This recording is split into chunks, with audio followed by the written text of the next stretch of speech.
Bharatiya Janata party राज्य शाखा अध्यक्ष बंडी संजय ने नल्लाकुंटा स्थित शंकर मठ में विशेष पूजा अर्चना की। उन्होंने चिंता व्यक्त करते हुए बताया कि राज्य में अनेकों मंदिर शिथिलावस्था में हैं, वे दैनिक धूप दीप नैवेद्य के लिए तरस रहे हैं। इस अवसर पर बंडी संजय ने बताया कि केदारनाथ स्थित आदि शंकराचार्य की समाधि बाढ़ के कारण क्षतिग्रस्त हो जाने से प्रधानमंत्री नरेंद्र मोदी के दृढ़ संकल्प से उसे पुनः प्रतिष्ठित करना यह बहुत बड़ी बात है।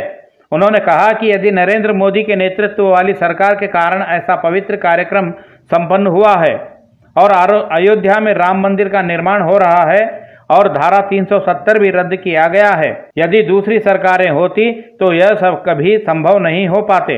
बंडी संजय ने कहा कि यदि इसे भी धार्मिक या सांप्रदायिक दृष्टिकोण से देखा गया तो इससे बड़ी मूर्खता और कोई नहीं होगी। उन्होंने कहा कि 80% हिंदुओं के देश में धार्मिक कार्यक्रम आयोजित करना यह भी सांप्रदायिकता है क्या? उन्होंने सांप्रदायिकता की भावना को जन्म देने वाली ताकतों को अपने विचारों से उठकर ऊपर आने का आग्रह किया। वैएस शर्मिला द्वारा आरंभ की गई प्रजा प्रस्थानम महापदयात्रा आज 17 दिन में प्रवेश कर आगे बढ़ रही है। आज मर्रीगुड़ा ग्राम के लोगों ने शर्मिला का भव्य स्वागत कर यात्रा को भारी समर्थन दिया। यहां भारी जन समर्थन के बीच वैएस शर्मिला की प्रजा प्रस्थानम महापदयात्रा सफलतापूर्वक चली। मर्रीगुड़ा के ग्रामीणों ने जय जय शर्मिला वैएसआर अमर रहे के नारे लगाते हुए शर्मिला का उत्साह बढ़ा रहे थे।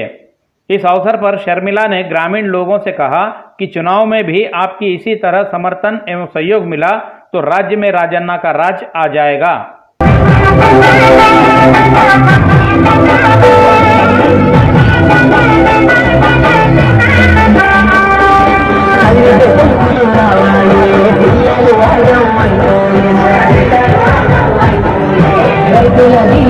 अंबरपेट गोलनाका डिवीजन स्थित न्यू रत्नानगर के एक व्यर्थ गोदाम में भीषण आग दुर्घटना लगी। इस हादसे में किसी को जान माल का नुकसान नहीं हुआ। पुलिस आग दुर्घटना के कारणों की जांच कर रही है। अंबरपेट गोलनाका डिवीजन के न्यू रत्नानगर में घटी इस आग दुर्घटना की जानकारी मिलते ही अंबरपेट क्षेत्र के विधायक कालेरू वेंकटेश, गोलनाका डिवीजन की पार्षद दूसरी लावण्या, जीएचएमसी के एएमएचओ ज्योतिबाई प्रसाद घटनास्थल पहुंचकर क्षेत्र का निरीक्षण किया। उन्होंने स्थानीय लोगों से मिलकर इस घटना की जानकारी इकट्ठा की। विधायक ने गोदाम के संचालक को आदेश दिया कि इस गोदाम को यथाशीघ्र अन्यत्र खुले स्थान पर स्थानांतरित कर लें। उन्होंने जनता के रहने के मोहल्लों में ऐसे गोदाम स्थापित न करने का निर्देश दिया। उन्होंने इस संबंध में अधिकारियों को तेज गति से काम करने के आदेश दिए। इसी विषय पर हमारे सिटी विजन प्रतिनिधि सद्दाम की विशेष रिपोर्ट। రాత్రి జరిగిన అగ్ని ప్రమాదానికి సంఘటనా స్థలానికి గోల్నాకా డివిజన్ కార్పొరేటర్ దూసరి లావణ్య శ్రీనివాస్ గారు సందర్శించారు। మనతో పాటు చెప్పండి। ఈరోజు గోల్నాకా డివిజన్లో గంగానగర్లో పేపర్ ఫ్యాక్టరీ కాలిపోయింది। అది చాలా ప్రమాదకరమైంది। నైట్ జేసీపీ వాటర్ ట్యాంకర్ అవన్నీ వచ్చి ఫిల్ చేసినా ఇంకా ఈ మార్నింగ్ వరకు అసలు మంటలు చాలా ప్రమాదకరమైంది। ఇలాంటి మరి ఎప్పుడు కాకుండా అధికారులు ఒక్కోసారి ఫ్యాక్టరీలకు వెళ్ళి ఒకసారి ఇన్స్పెక్షన్ చేయాలి అని చెప్తున్నాను। రాత్రి 1 గంటల ప్రాంతంలో ఈ గోల్నాకా డివిజన్లోని న్యూ గంగానగర్లో పేపర్ గోదాం కాలిపోవడం జరిగింది। కాలిపోతున్నటువంటి సమాచారం లోకల్ స్థానికులు మాకు వివరించడంతో రాత్రి ఇక్కడ రావడం జరిగింది 1కి। మార్నింగ్ ఇప్పటివరకు ఆల్మోస్ట్ 9 వరకు కూడా ఉదయం 9 వరకు కూడా ఈ మంటలు ఆర్పే ప్రయత్నంలో అధికారులు మరియు జిహెచ్ఎంసీ పారిశుద్ధ కార్మికులు మరియు మా జ్యోతి మేడం గారు, రోహిత్ మేనేజర్ రోహిత్ గారు మరియు పోలీస్ సిబ్బంది కూడా సహకరించి ఇప్పటివరకు అదుపు చేయడం జరిగింది। ఇంకోటి ఏంటంటే ఈ గోల్నాకా డివిజన్లో ఏదైతే పేపర్ గోదామ్స్ కానీ ఇంకా ఇతర కెమికల్ ఫ్యాక్టరీస్ కానీ చాలా గోల్నాకా డివిజన్లో చాలా మన జింద తిలస్మత్ లైన్లో లోపల అటు ఇటు ఉన్నాయని చెప్పి స్థానికులు నాకు వివరించడం జరిగింది। ఏ కంపెనీలో ఉన్నా సరే ఏదైనా సరే ప్రజలకి ఏదైతే ఇబ్బందికరంగా ఉన్నటువంటి ఫ్యాక్టరీలు కానీ ఏదైనా కంపెనీలు కానీ గోదామ్స్ కానీ ఇమీడియట్గా సీజ్ చేయాలని అధికారులకు నేను ఇప్పుడే చెప్పడం జరిగింది। ఎవరైనా సరే ప్రజలకు మనము ఎప్పుడు స్వేచ్ఛనియాలి। ప్రజలు ఇప్పుడు ఏంటంటే ఈ గోదాము కాలిపోవడం వల్ల ఇక్కడ ఇళ్లలో పొగ పోయి చిన్న పిల్లలు ఉంటే ముసలు ఉంటే వాళ్ళు ఎక్కడ పోవాలి, ఏం చేయాలి? అలాంటి గోదాములని మనం ఇండ్ల మధ్యలో ఎలా ఎంకరేజ్ చేద్దాం? ప్రజలు కూడా అప్రమత్తంగా ఉండి ఎక్కడైనా సరే మీ దగ్గర ఉంటే మీ ఇంటి చుట్టూ ఇలాంటి ఏదైనా అవకతవకలకు సంబంధించిన కంపెనీస్ కానీ ఫ్యాక్టరీస్ కానీ ఉంటే మా దృష్టికి తీసుకురండి. దానిపైన ఎట్టి పరిస్థితుల్లో చర్య తీసుకుంటాం, అధికారులకు చెప్తాం. తప్పకుండా దాన్ని సీజ్ చేసే ప్రయత్నం నేను 100% చేస్తాను. ఒకవేళ సీజ్ చేయకపోతే కూడా గౌరవ మంత్రి కేటీఆర్ అనే దగ్గరికి తీసుకెళ్లి కూడా ఆ ఫ్యాక్టరీని సీజ్ చేసేంత వరకు నేను ముందుకెళ్తానని మా గోల్నాక ప్రజల తరపున నేను ఎక్కడికైనా వస్తాను. ప్రజల ఆయుర ఆరోగ్యమే నాకు కావాల్సింది. ప్రజలకు ఎప్పుడైతే మన మీద అభిమానం పెంచుకుంటారో ఆ అభిమానంకి ఇంతకంటే ఎక్కువ ఏముండదు. ప్రజలు సంతోషంగా ఉండాలంటే వాళ్ళ కోసం ఎంత దూరమైనా వెళ్తానని కూడా మీ ద్వారా తెలియజేస్తాను. చెప్పండి. నేను డాక్టర్ జ్యోతిబాయి మాట్లాడుతున్నాను. ఇంతమంది పండుగ చేసుకుంటున్న టైంలో సడన్గా ఇలాగా మంటలు రావడం, గోదాం కాలిపోవడం అనేది అందరికీ బాధాకరం. అది కూడా నిద్రలో ఉండగా జరగడం మన అదృష్టం. ఏంటంటే ఎవరికి ప్రాణహాని జరగలేదు. ఇది చాలా విచారకరమైన విషయం. మన అందరం ఇలాంటి వాటికి మన కార్పొరేటర్ గారు రిక్వెస్ట్ చేసినట్టు అన్నిటికీ మేము నిర్ణయించుకుంది ఏంటంటే నోటీసులు ఇస్తాము. ఈ ఏరియా మొత్తం అన్నిటికీ నోటీసులు ఇచ్చేసి వీటి ఎలా తగ్గించాలి, వీళ్ళని ఎలా ఇక్కడి నుంచి అంటే దీని కంట్రోల్ ఎలా చేయాలనే దాని మీద నేను మా జోనల్ కమిషనర్ అండ్ కమిషనర్ గారితో మాట్లాడేసి చర్యలు తీసుకోవాలని నిర్ణయించుకున్నాను. Thank you. కొంతమంది ఉన్నారు, వారిని కూడా తీసుకొచ్చి చెప్పమ్మా, రాత్రి ఏం జరిగింది? 1 గంటలకు సార్ మంటలు వచ్చినాయి, అంతే. మాకు తెలియదు, అదే టైం సార్. మంటలు వచ్చి వేడైపోయింది ఇల్లు. మంటలు బగబగ మంటలు వచ్చినట్టు అక్కడ మంటింది, ఇక్కడ వేడైంది. ఇంట్లో సామాన్ అంతా గ్యాస్ గీస్ అంతే తీసి అక్కడ పక్కకి పెట్టుకున్నాం, అవతల ఇంట్లో పెట్టుకున్నాం. ఇంట్లోకి వెళ్ళి తీసుకొని ముందటి రూమ్ లో పెట్టుకున్నాం, అంతే. గ్యాస్ గిట్ట పెట్టుకున్నాం సార్. ఇక కంపెనీ తీయండి సార్, ఇది 2వ సారి ఎవరు పట్టించుకుంటలేరు. ఆయన పైసుండు కాబట్టి పట్టించుకుంటలేడు.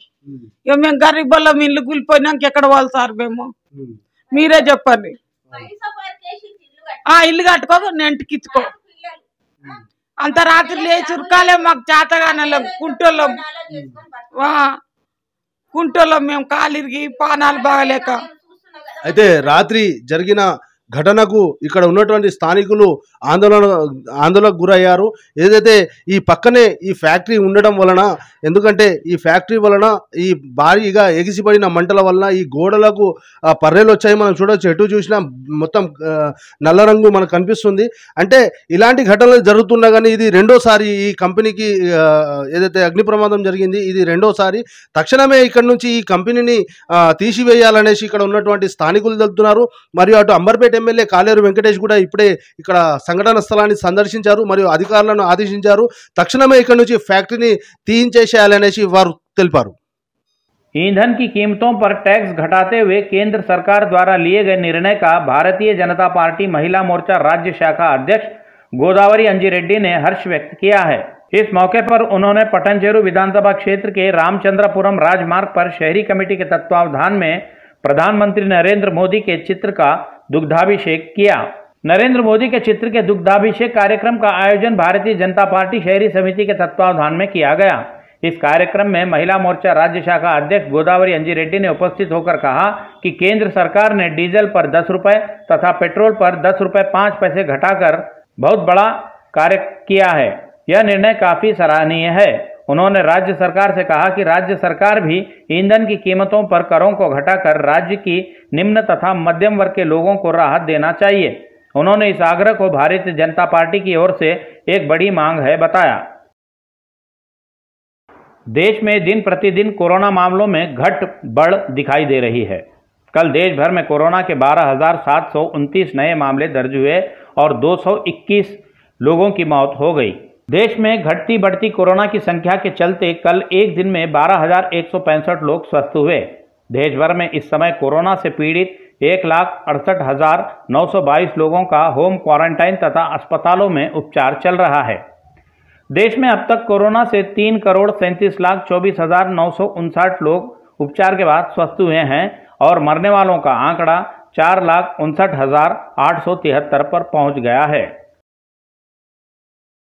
देश भर में इस वर्ष दीपावली का पर्व धूमधाम से मनाया गया, लेकिन हैदराबाद शहर में पटाखों से आंख आदि घायल होने के मामले प्रकाश में आए हैं, जिससे सरोजनी देवी अस्पताल में पीड़ितों की संख्या बढ़ती ही जा रही है। दीपावली के दिन आतिशबाजी के दौरान लापरवाही करने से 31 लोग सरोजनी देवी नेत्र अस्पताल में अपने आंखों के उपचार हेतु पधारे। इन पीड़ितों में बच्चे और बड़े लोग भी शामिल हैं। यहां आ रहे पीड़ितों की सरोजनी अस्पताल के चिकित्सक उपचार सुविधाएं मुहैया करा रहे हैं। यहां अस्पताल में 2 लोगों की आपातकालीन शल्य चिकित्सा भी की गई है और 10 लोगों का उपचार कर उन्हें कल रात ही डिस्चार्ज कर दिया गया। इसी संदर्भ में हैदराबाद के चंद्रायन गुट्टा निवासी राज तिवारी की उपचार के दौरान मौत हो गई। सरोजनी अस्पताल की चिकित्सक डॉक्टर कविता ने चेतावनी देते हुए कहा कि पटाखे जलाते समय सावधानी बरतनी चाहिए। दीपावली के दिन हैदराबाद के पुराने शहर के कंदिकल गेट क्षेत्र में एक दर्दनाक घटना घटी। यहां हुए एक भीषण विस्फोट में 2 बंगाली युवकों की घटनास्थल पर ही मौत हो गई तथा एक उत्तर प्रदेश निवासी युवक गंभीर रूप से घायल हो गया, जिसका इलाज उस्मानिया अस्पताल में चल रहा है। कंदिकल गेट क्षेत्र में कल देर रात घटी इस घटना से काफी सनसनी फैल गई। छतरी नाका पुलिस थाना क्षेत्र में घटी इस घटना से 2 पश्चिम बंगाल के युवकों की मौत हो गई। मरने वालों की पहचान विष्णु 25, जगन 30 वर्ष के रूप में की गई है। अन्य एक उत्तर प्रदेश निवासी बीरेन 25 की गंभीर रूप से घायल हो गया है। प्रत्यक्षदर्शियों ने बताया कि कल रात 11:05 पर अचानक विस्फोट हुआ, जिससे विष्णु तथा जगन की घटनास्थल पर ही मौत हो गई। इस मामले की पुलिस जांच कर रही है। शेड में लगे सीसीटीवी कैमरों की फुटेज से ही इसके कारणों का पता चलने की पुलिस ने संभावनाएं व्यक्त की है। घायल का उस्मानिया अस्पताल में अब भी उपचार जारी है। एक कारखाना है, उसमें एक छोटे छोटे गुड़ियाँ तैयार होते हैं, तो वहाँ पे 1-2 आदमियों का डेथ हो गया बोल के मालूम हुए, तो फ़ौरन हम लोग आए, आके वहाँ पे देखे तो एक घड़ा गिर के है उसमें। वो एरिया वो पूरा देखे तो क्या है, कुछ वो लोग उसमें 5 लोग रहते हैं, तो बाकी के 2 लोगों का डेथ हो गया, एक इंजूर्ड है। तो बाकी जो है वो लोगों से मालूमात करे तो वो लोग बोल रहे ये लोग पटाखे फोड़ रहे थे उसमें। अचानक एक बड़ा साउंड आया, उसमें ये लोगों को मारा लगे बोले। हम लोग वो इन्वेस्टिगेशन वो पूरा हम लोग स्टार्ट करें और डेड बॉडीज़ को हॉस्पिटल शिफ्ट करें, इंजूर्ड को भी हॉस्पिटल शिफ्ट करें। फर्दर इन्वेस्टिगेशन में वो रीज़न क्या है अपन इन्वेस्टिगेशन में अपने को मालूम पड़ा। ये मरे से लोग कहाँ के रहने? ये वेस्ट बंगाल के है दोनों। विशाखापट्टनम के पास रेल में अवैध रूप से सोने का परिवहन कर रहे यात्री को पुलिस ने गिरफ्तार कर उसके पास से 1,91,00,000 रुपए मूल्य का 4 किलोग्राम सोना बरामद किया है। इस कार्रवाई को डायरेक्टर ऑफ रेवेन्यू इंटेलिजेंस के अधिकारियों ने अंजाम दिया।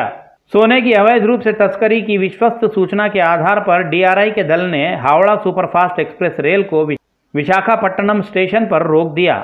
इस रेल में कलकत्ता के एक यात्री के पास से अधिकारियों ने 3 किलो 998 ग्राम सोना बरामद कर लिया। अधिकारियों ने बताया कि इस सोने की तस्करी बांग्लादेश से की जा रही थी।